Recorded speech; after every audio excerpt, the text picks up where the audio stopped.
So hello everyone, আজকে এমনি দিনের বেলা একটু বৃষ্টি বৃষ্টি পড়েছে, তাই জন্য ভাবলাম একটু মুড়ি মাখা করা যাক। তো দেখো কি কি দিয়ে মুড়ি মাখা করব, দেখো এদিকে। এখানে শসা কুচিয়ে রেখেছি, এটা গাজর, এটা পেঁয়াজ কুচিয়েছি, এটা টমেটো কুচিয়েছি, এখানে লঙ্কা আছে, এখানে অনেকগুলো চপ রয়েছে। ভাবছি চপগুলো মুড়িতে দেবো না, শুধু শুধু খাবো।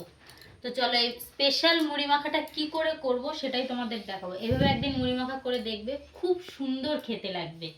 প্রথমে আমি সবগুলো একসাথে মাখিয়ে নেব। একদিন এইভাবে খেয়ে দেখবে, অসাধারণ। এতেই সর্ষের তেল দেবে একটু, ব্যাস। এটাকে আগে ভালো করে মাখিয়ে নেবে, দেখবে টেস্টটা বেশি সুন্দর লাগবে। যত সুন্দর এটা মাখবে তত আরো সুন্দর লাগবে। একটু চানাচুরও দিয়ে দেবো এখানে, কি মোগলাই চানাচুর দেবো। তোমরা তোমার যেরকম চানাচুর খাবে সেরকম চানাচুর দেবে, ঝাল চানাচুরও দিতে পারো। এখানে একটু চানাচুর দিয়ে দিলাম। এইভাবে চানাচুর মাখাও করা যায়, এতে পাতিলেবু দিলে চানাচুর মাখাও হয়ে যাবে। তো ওটা একদিন তোমাদের সাথে দেখাবো। এইবারে এটাতে মুড়ি দেবো, অসাধারণ খেতে লাগে। অবশ্যই একদিন করে থাকবে।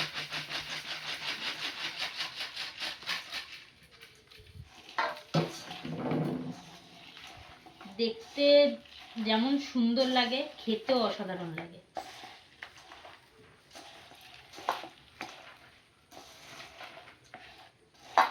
আর একটু মুড়ি দেবো, মুড়িটা কম হয়ে গেছে। এতে তোমরা চাইলে বাদাম আলাদা করেও দিতে পারো। চানাচুরে যা বাদাম ছিল আমরা সেরকমই দিয়েছি, আলাদা করে আর বাদাম দিইনি। এই মুড়ি মাখাটা খেতে আমাদের বাড়ির সবাই বেশ ভালো পছন্দ করে, ওই জন্য একটু বেশি করে মাখিয়েছি।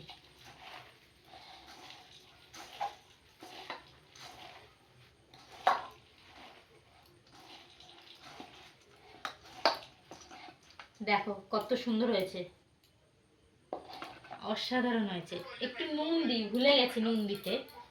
একটু নুন দিই, নুন দেওয়াও লাগে না অনেক সময়, কারণ মুড়িতে অলরেডি নুন থাকে।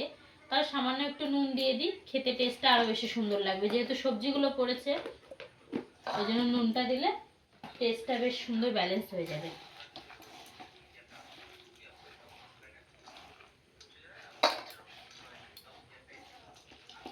ব্যাস, আমার মুড়ি মাখা কমপ্লিট।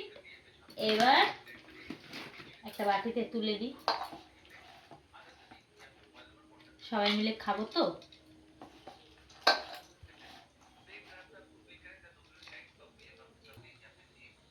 এবার আমি একটু টেস্ট করে দেখি কেমন হয়েছে, তারপর তোমাদেরকে জানাচ্ছি।